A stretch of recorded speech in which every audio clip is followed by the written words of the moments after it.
I'm sorry to tell you Major Morehouse has been killed and died in my arms.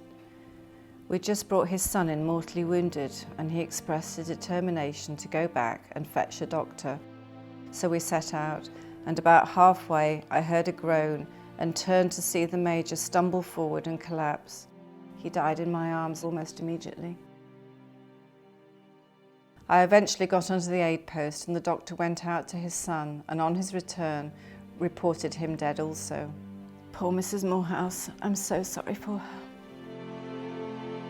What I imagine is the telegram, because you could have perhaps coped with one death, but to cope with losing your husband who was only 48 and your son who was 22, and for my grandmother Marjorie to lose father and brother, and for both of those bodies never to come home, never to be found, lost in the mud.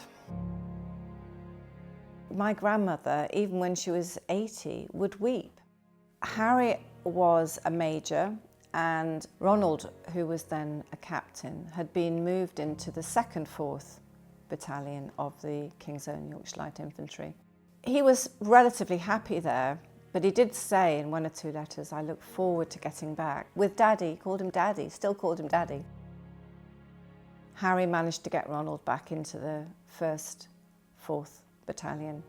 And if he hadn't, well, we don't know for sure, but if he hadn't, my feeling is that neither of them would have died, because Ronald would have been in the 2nd 4th and he would have been doing some other mission, and Harry wouldn't have had to leave base camp and go and find him. So we would have those 2 people.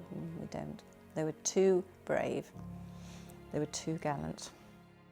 When you look at photographs of Susanna afterwards, she just looks miserable and sad. When my mother said, well, what was Harry like? And she sort of just smiled and said, well, you know, he had the bluest of eyes and the most kissable lips, which I think is a great epitaph to have, isn't it, really?